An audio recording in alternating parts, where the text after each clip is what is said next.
Welcome to Business Innovators Radio, featuring industry influencers and trendsetters sharing proven strategies to help you build a better life right now. It's a great day. I'm Mark Imperial. For the past 7 years, I've scoured the globe looking for noteworthy experts, businesses, people, places, and things.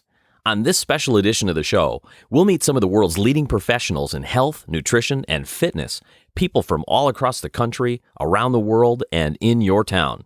Welcome to the program. I know you're going to enjoy it. On this segment, my next guest is Gerry Matyschsyk from CrossFit Brickyard in South Windsor, Connecticut. Gerry, welcome to the program. Thanks for having me. I hope I pronounced your last name right. Did I? You did. Thank you. All right. Excellent. So, Gerry, tell us about CrossFit Brickyard and the type of clients that you help. So CrossFit Brickyard is, we like to think of it as a little more of as a lifestyle than just kind of a gym that people go to. So everything we do is an hour-long class. We're helping people from age 3. We have kids classes that go on through into their 80s. Everyone's in the same class together, and everyone gets to kind of push off of each other, get that drive that you might not be able to get when you're working out by yourself.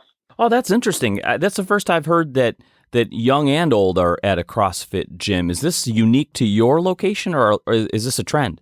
There are CrossFit classes at a good number of the CrossFit gyms. Not everyone has them. Coaches have to go through a different certification for it. The younger kids are in a different class, just because there's some concerns of, possibly, young teenagers with adults. So that we group them together from, 3 to 6, 6 to 10 teenagers, and then going into the adults around 17. So CrossFit's hot for sure, but for our listeners who may have heard of it and maybe thought about it but might be a little bit intimidated, what would you tell them about it? Is it really extreme and advanced for more advanced folks, or can beginners jump in and learn? We have people of all abilities and all walks of life. I have people in their 60s who are starting, who have never worked out a day in their life. And I have college athletes that have finished their sport and they still want to be extremely active and competitive, and they can jump into the same type of exercise. Our big way to be able to do that is we have people go through foundations classes when they start, just so they have a base knowledge to be able to understand how to do a good number of the new movements, how a coach is going to talk to them during class, and how a class is going to run. But what's nice is that the coaches that we have are knowledgeable enough and experienced enough to change, to alter, to modify each workout for each athlete so that you can be competing against everybody else to whatever degree you want. We have some people that want to just come in and be active and get their sweat on for the day. And we have other people that want to be very competitive and do competitions with it. But the good thing is that everyone can be doing the same class together and get whatever they want out of it. Since you work with such a wide variety of members, is there a common big challenge or problem that they all come in having that, that's the big reason for wanting to join? I can't say there's one. I'd say probably the most would be people who used to be active and they saw themselves kind of being less active over the years, and they want to get back into something. They just want to kind of be fit again. And this has been that avenue for a lot of people. We also have some people that, are have some challenges. We have one guy who's blind. We have another guy who's paralyzed and in a wheelchair. We have some kids that have, autism and Down syndrome. And, this has been able to give them what they desire, that next step of feeling better about themselves. Oh, wow. So they're joining for a lot of different reasons. Now, would you say that, are there any misconceptions? Like, there's a lot of information out there about a lot of different types of workouts. Why CrossFit as opposed to anything else? So there are a lot of misconceptions about CrossFit out there. You can go on YouTube and you can find an awful video about just about anything. And that's kind of what a lot of people were seeing at first. They'd see people getting injured while doing CrossFit because they're trying to do these more advanced movements. And again, with anything you try to do, especially at a high intensity, there is a likelihood of injury. But if done properly, the coaching staff is what's going to keep you safe. And we put a lot of time and effort into our coaches to make sure that they're ready to tackle all of those challenges that any member might come in and bring them. And so the way I like to look at it is there are some CrossFit gyms out there that, they opened up because they thought they could make a quick buck on it, but they didn't put the effort into their coaches. And we see those gyms kind of slowly starting to fizzle out as people start to actually understand that there is more to it than, it's just CrossFit. So I imagine. I had one other question there. I forget what it was now. Oh, yeah. You answered it pretty well. I was really just wondering if there are misconceptions and confusion out there, and if it really, why CrossFit over anything else. And you answered it really well. So I imagine if a lot of folks are new to CrossFit, for example, and they come in, they really, is it intimidating? And what are like one or two of the most common questions that you get? Yeah, a lot of people are very intimidated when they walk through the door. If they walk through the door for the first time, a lot of people actually call me and they say, well, I didn't want to come in because, I've seen all these videos. And again, the way we kind of tackle that is our foundations classes. So those classes that we do, they're no more than 2 people. It's often a separate room so that you can learn the lingo and learn the movements in a more controlled atmosphere before you jump into a class with 20 people where, everyone already kind of knows what they're doing. I found that someone will be a little more tentative going into a class like that.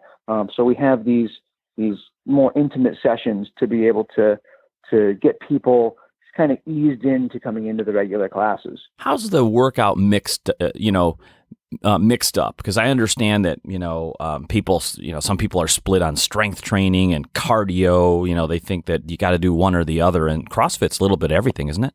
Yeah, that's kind of a big claim to fame, is that you've got to be a well-rounded athlete. The programming that we do, and I'll do the programming for our gym, it's general physical preparedness. That's really what we're looking for the regular class. But all the workouts are going to be, high intense workouts.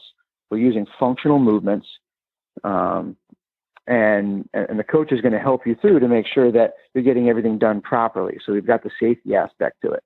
So the way I vary up my workouts throughout the week, we'll have one workout that's a strength workout, and you're looking for how much weight you can move. We'll have one workout that's a short sprint workout, one that's a long duration one that might have different intervals in it throughout the whole workout. So the idea is that you can do a little bit of everything. You've got weightlifting throughout the week. You've got gymnastics movement throughout the week.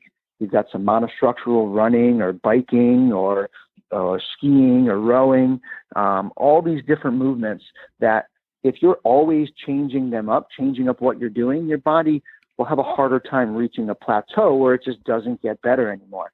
I mean, I'm 8 years into CrossFit now, and I'm still getting better. I'm still lifting heavier weights and going faster and learning new skills.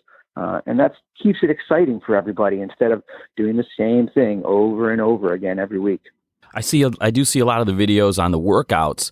What role does nutrition play in it, and do they get help with that in your gym? They do.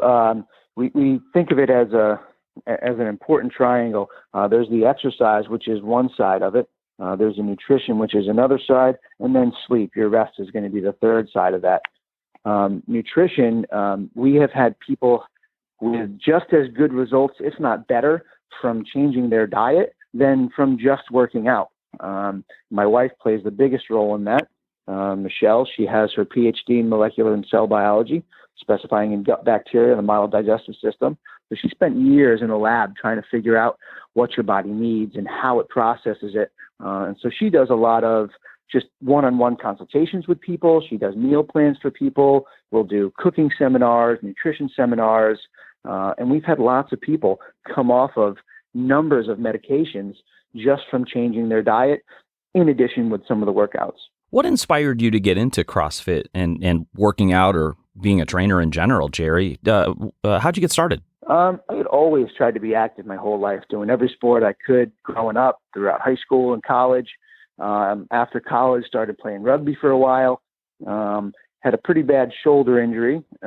Decided that, I should say, my wife helped me decide that rugby was probably the wrong choice to continue for the rest of my life. I had one of my friends who had just started CrossFit, and he said, "Hey, come try it out with me. Come try one class." 4 of us went down that day, myself, my wife, my brother-in-law, and his wife. And after that first class, I was hooked, never looked back. It's been a way for me to get in better shape than I ever thought I could have been in. And I thought I was in good shape going in after playing rugby. But the bigger thing is that all I've really had since then, going on almost 8 years now, is some bumps and bruises, but no real big major injuries. Oh, that's terrific. Gerry, how can our listeners, if they're near you in South Windsor, Connecticut, or want to learn more about you and connect, how do they find you?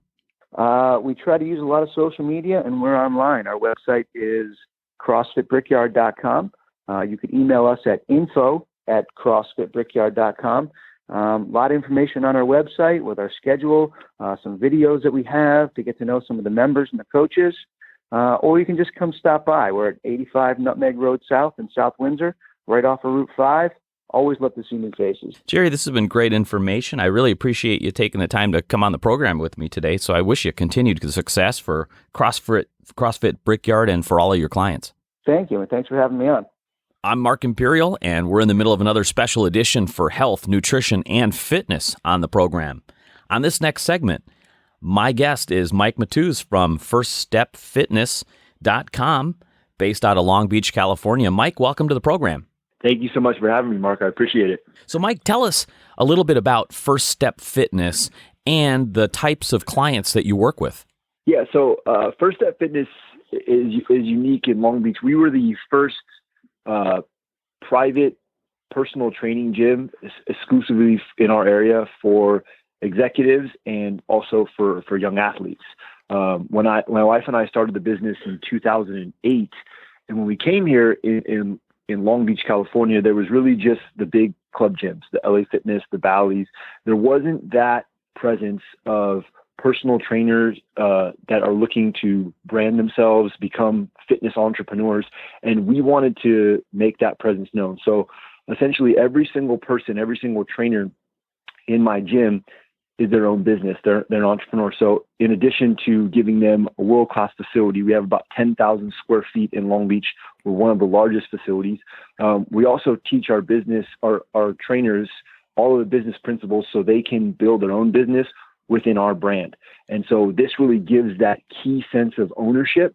And that's what our clients really love, is that every single trainer that they train with, whether it's 1, 2, or sometimes they have 3 different trainers they work with, they really take an ownership piece and stake in their program, and it makes them feel like they're always adding to the enterprise effect. What I call it is just people growing their business, doing it on their own, pulling themselves up by their bootstraps.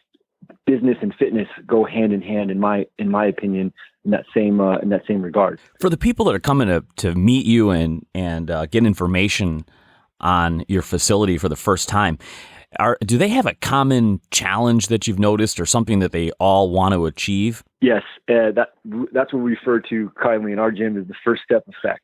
The biggest challenge in fitness is not only getting started, but taking the right action. When it's coming up in the New Year's and the New Year's resolutions, and people may have made New Year's resolutions in the past, but the thing that we really focus on is getting them started, that critical 30 to 60 day incubation period, and making sure they're doing the right things. It's very common in the industry to get going really, really quick out of the gate. I lost 20 pounds, 30 pounds in a month, and then you kind of lose momentum. So what our focus is to create this compound effect where it's little things done right every single day that create momentum and sustainable change. So there's a lot of information out there on fitness and nutrition in general. So that probably leads to a lot of confusion. Are there any misconceptions that you find people come in to see you with that they already have that you need to break them out of? That's a great question. Misconceptions with fitness is that one large one is that you have to have some type of prerequisite experience, or you have to be an athlete in order to train intensely, right? The type of training that's the most popular nowadays is what is commonly referred to as high intensity functional training. So it's a movement away from the machines and more towards using your body and maybe a simple set of dumbbells or a kettlebell, and really more of a functional approach. That takes no prerequisite experience. And even if you've never been an athlete or have never trained with weights or in the past, this is the most effective place to start, because you're using your entire body the way it was designed to work. And so what you want to be careful of is programs that are pushing you too hard, too fast, and trainers essentially that are telling you that there's only one way to do it. There's so many different ways, and there's so many different modifications for every single skill level that you don't want to be married to. I have to use a barbell, or I have to use only a dumbbell, or I have to specialize in kettlebell. You can change so many different things, modify so many different things, so you're never really in jeopardy of getting injured, and it's always making it fun for you and exciting. Now, I see a lot of information out there, half of it going towards cardio and the other half going towards strength training. Would you tell us the truth about that? What's more effective for weight loss and fitness in general, cardio or strength training?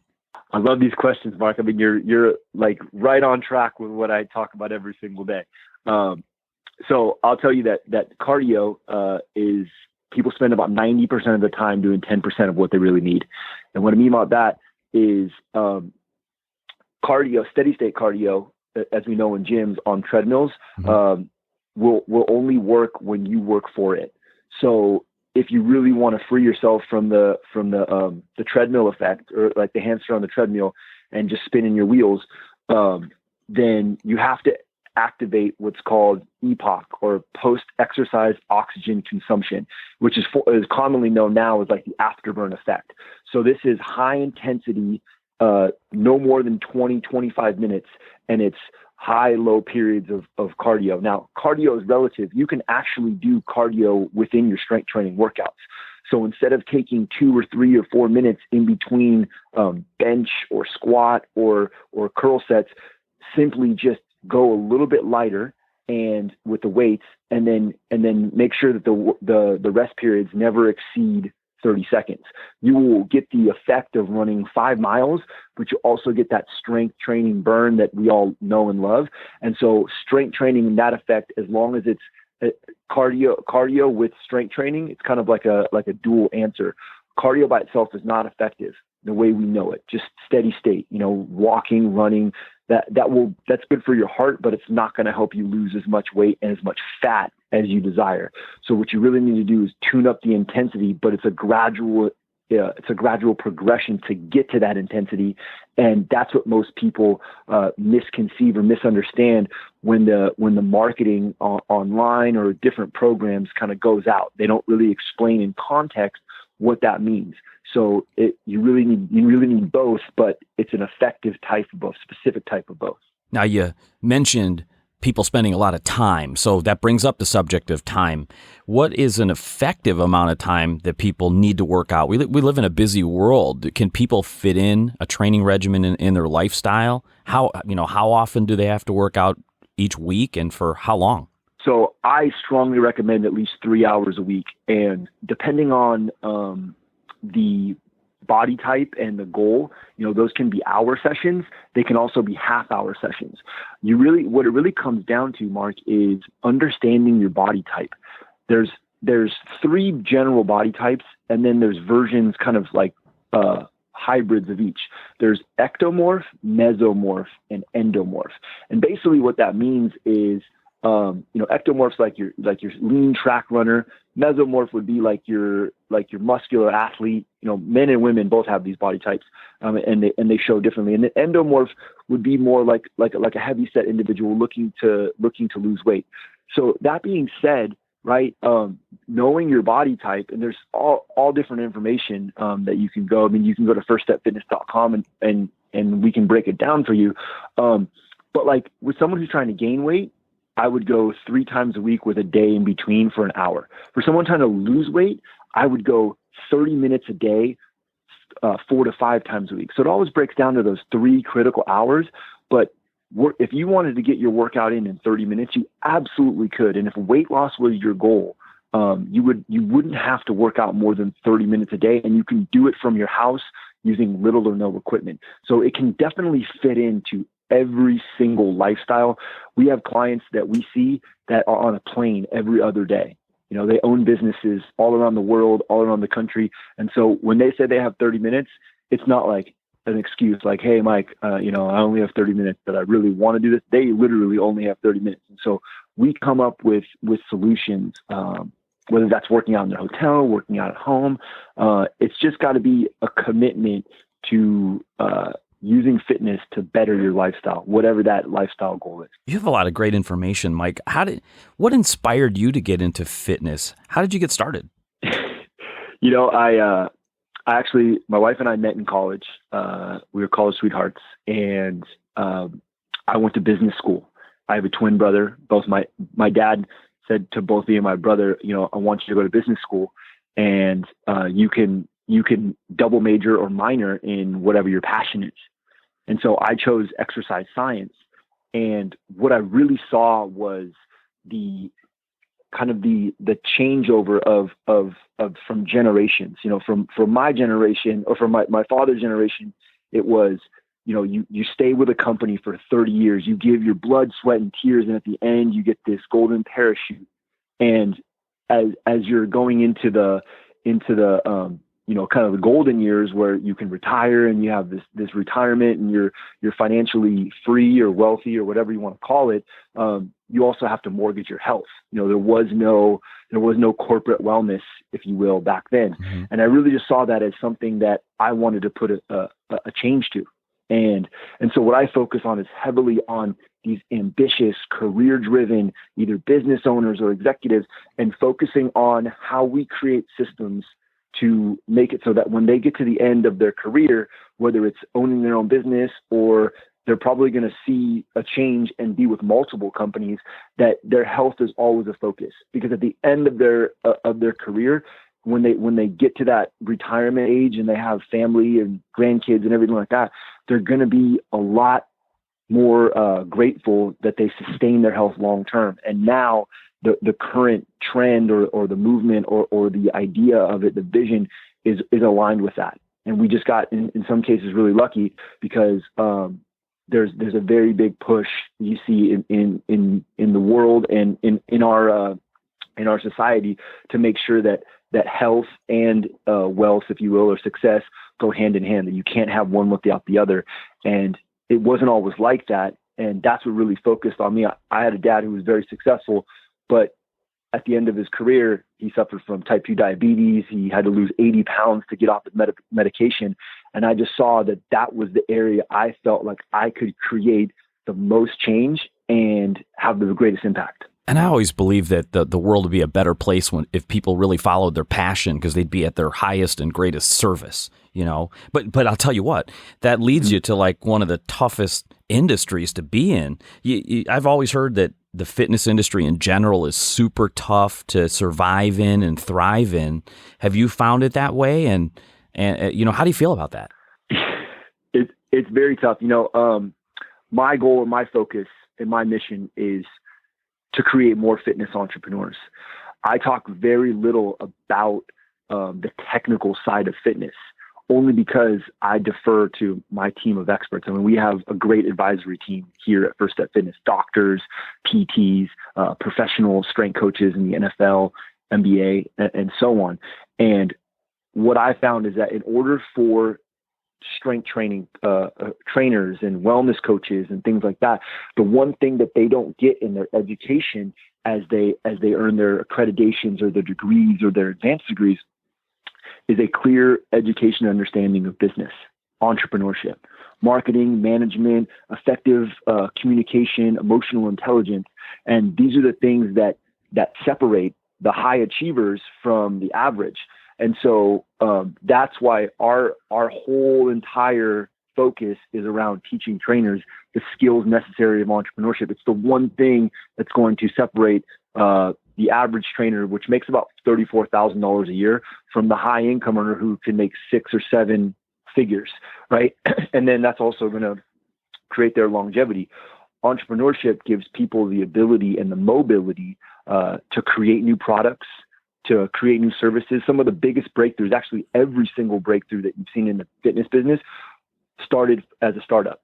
Someone went away from the fold against the grain and said, you know what, I want to create a fitness watch that tracks calories. I want to create TRX. One of my biggest mentors is the guy who created TRX. He's a Navy SEAL, right? And so he just said, look, yeah, Randy Petrick. Yeah, he's just so his story's so amazing, because he went away from the fold and said, look, like, all these guys are coming into the gym and they're lifting one muscle at a time, and I'm a Navy SEAL and he's Stanford MBA. So clearly he took his education to the next level and didn't just go the route of learning how to be a more technical trainer. He went the route of, how can I make a bigger impact? And thus, like, he took basically a strap from a single parachute strap to an 8-figure industry and created an entire movement and gave trainers the ability to create their own business in a park, in a gym, at their house. And so thus, like, it just spawned this whole entire movement. When I see that, I'm like, wow, like, that's exactly the footsteps I want to follow. Now, one last question for you, because I'd love to get your opinion on this. So you're giving people the solution, the systems, the best practices that work today to help them succeed as a fitness entrepreneur. But what is it that you think is the reason why the fitness business is so tough? What do you think? Why do you think fitness is so tough? Fitness is tough because you have very competitive individuals. I mean, you get into this business because most of us are athletes, and we want to compete and we want to one up. And if either we played professional or college or didn't play, and we wanted to extend that kind of passion, right? Fitness in general is tough because there's so many different solutions. That's why branding and positioning and making yourself the only front of mind solution in your client's mind is so critical. If you go after straight weight loss, or if you go after just, the solution for building muscle, everything looks the same. And it's tough because there's big companies out there that own so much of the market share, and they have so many resources that really the barrier to entry for people just starting out, if you're a solopreneur in the fitness business, is you really have to be resourceful. You have to have a marketing budget, but Mark, like, I lived in my car. I lived in my car for 6 months because I had to keep the marketing budget going. Mm-hmm. So money that would have gone to rent went to Facebook and Google ads, because I had to compete with the people that were basically that owned the market share at the time. So, I mean, you make those sacrifices, and it's not, it doesn't make me any more special or unique, because there's several thousands of entrepreneurs that went through a similar path. But the reason why it's tough, because there's no presence, and because fitness pros are not taught the essentials of business practice, so they look like everybody else. So their business plan, right after they get out of this highly specialized educational degree that they've got, is to turn over the open sign and say ready for business, and just hope and pray that clients walk in.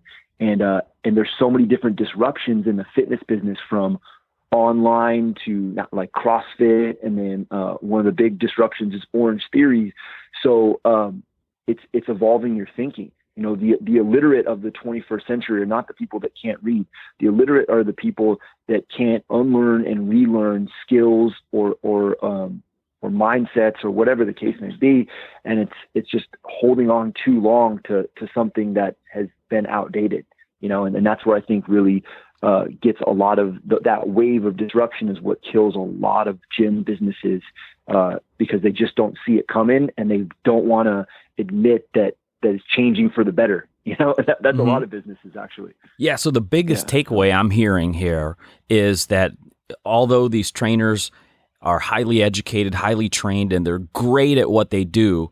Perhaps they're not entrepreneurial in a sense that they can communicate what it is that they can do in their marketing in order to attract, which actually leads to more confusion in the marketplace.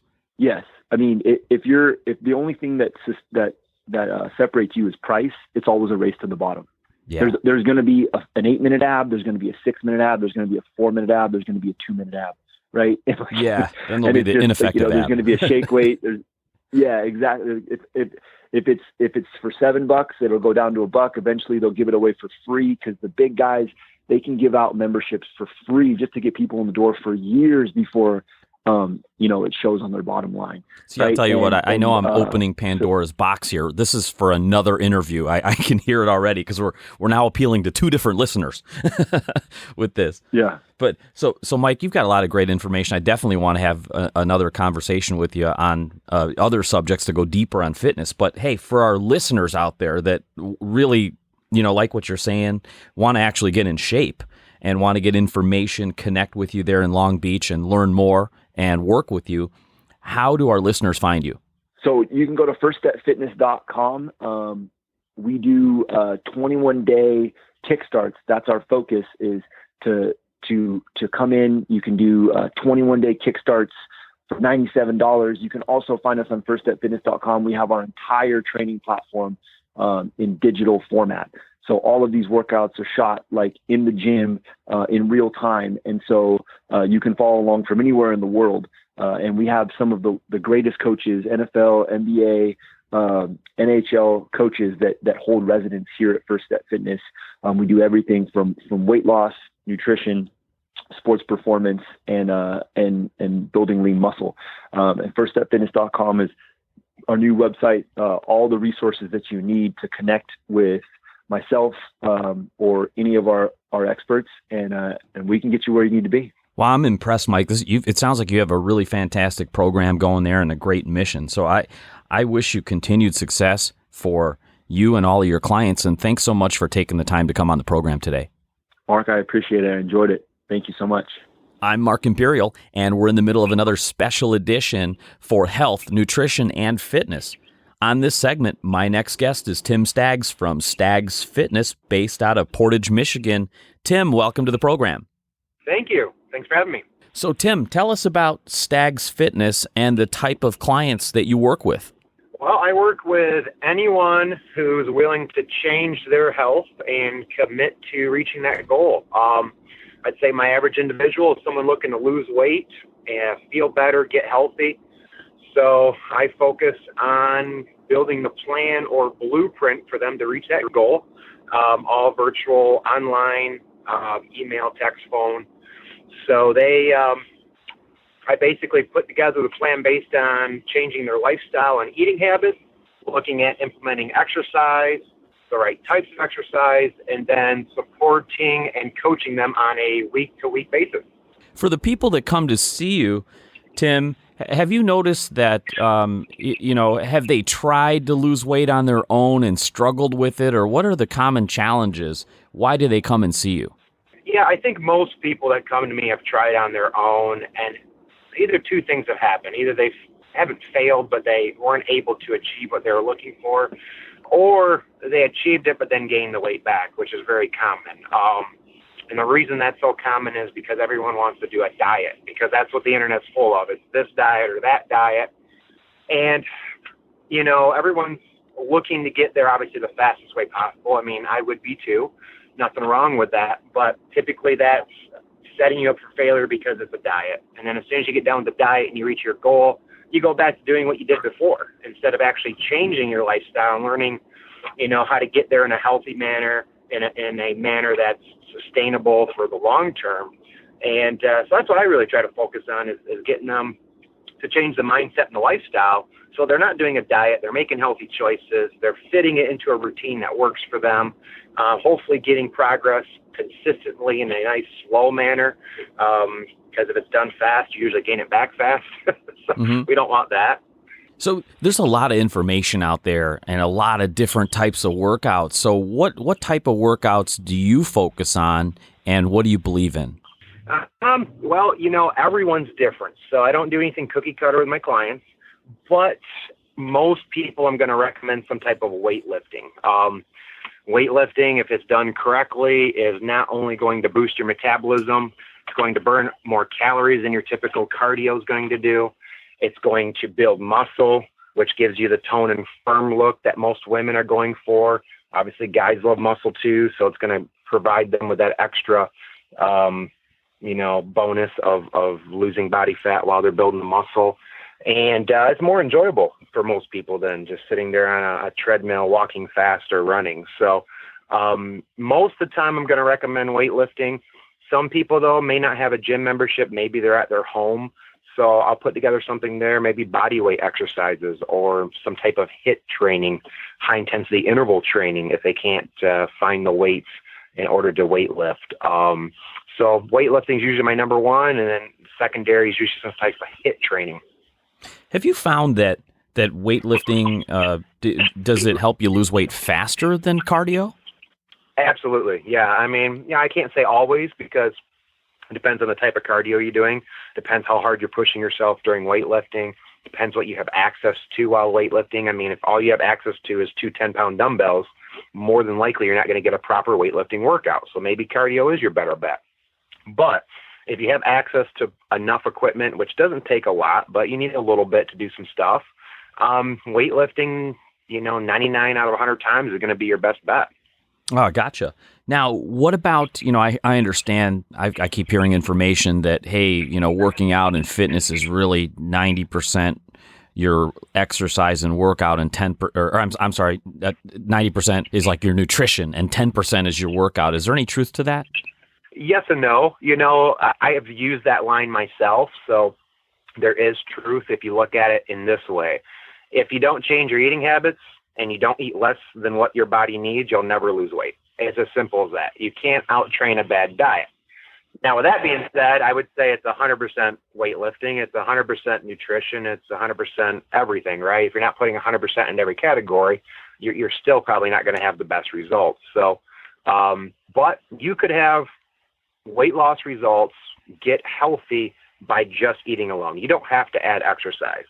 Now, I highly recommend it for multiple reasons. One, obviously, is building muscle. 2 is heart health. 3 is just getting up because most of us sit down all day at our jobs. So there's a huge amount of health benefits to exercise and weightlifting. But you can get in shape and be fairly healthy without exercise. All right on. Hey, Tim, how did you get started in fitness? What inspired you? Well, I started working out over 20 years ago. Now I'm 37 as of 2 days ago. And happy birthday! I started working out.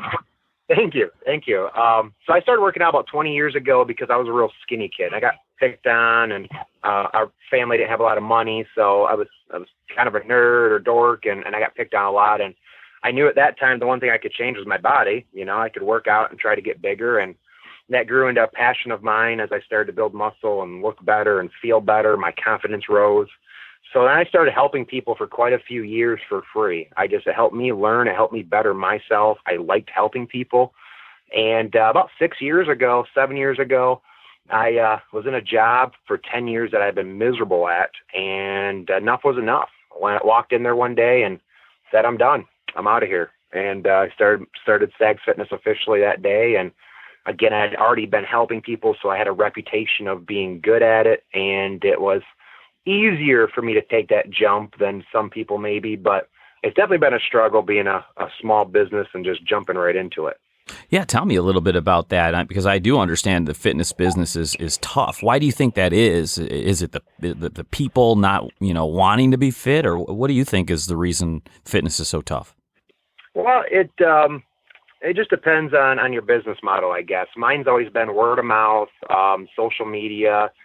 I don't pay for my advertising. So for me, the growth has been slow because I haven't put money into my advertising, because to be honest, I'm not sure where to really spend it effectively. And I don't have the money to just throw out there and say, let's try this and see if it brings me in a bunch of business. So I just refer on, word of mouth, referrals, social media, people I know, and it's actually worked well. I've grown, but slower than probably maybe I want to.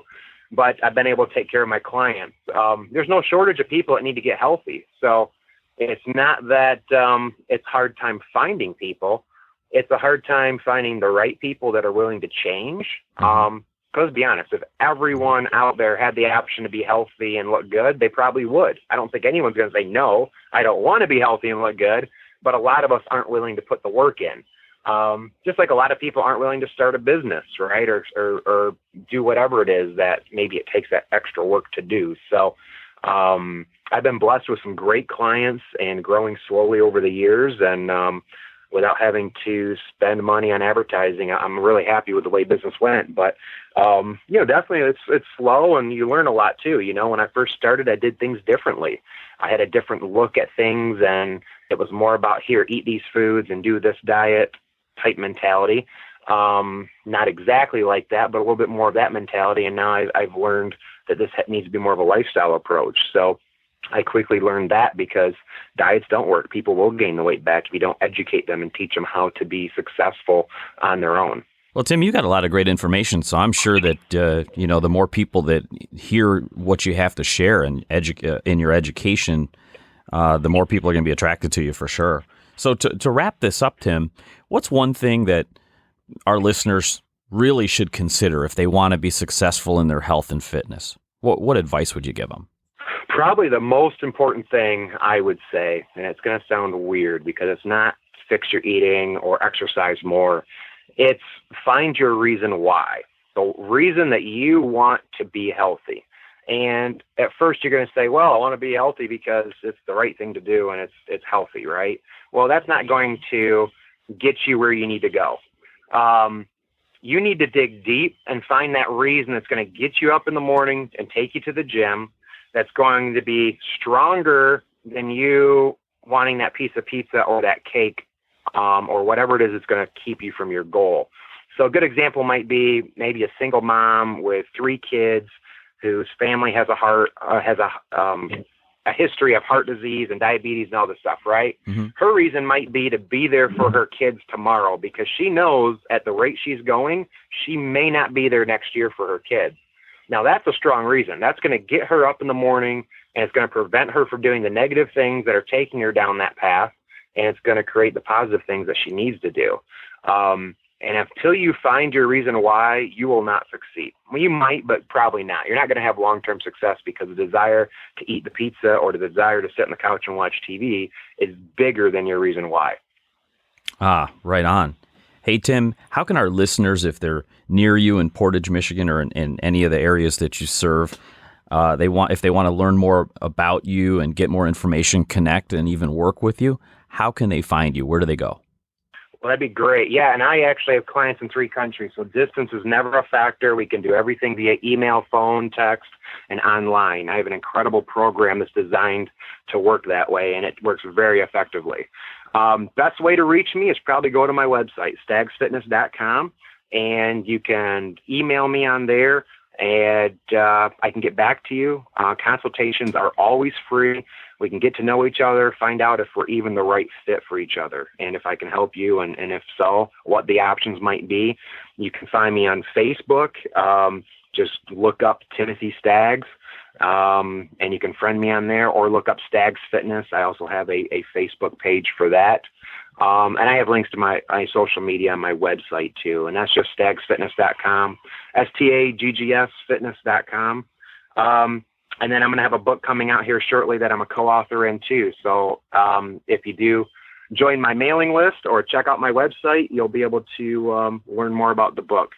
Fantastic. Tim, hey, thanks so much for taking the time and coming on the program with me today, and I wish you continued success for you and all of your clients. Yes, I appreciate the offer, and thank you. That wraps up another episode of our Health, Nutrition, and Fitness Special Edition. If you know a remarkable expert, business, person, place, or thing that we should feature on the show, drop me a line on my email, radioguest@markimperial.com. That's radioguest@markimperial.com. Until next time, I'm Mark Imperial. Take care and make it a remarkable week. Thanks for listening to Business Innovators Radio. To hear all episodes featuring leading industry influencers and trendsetters, visit us online at businessinnovatorsradio.com today.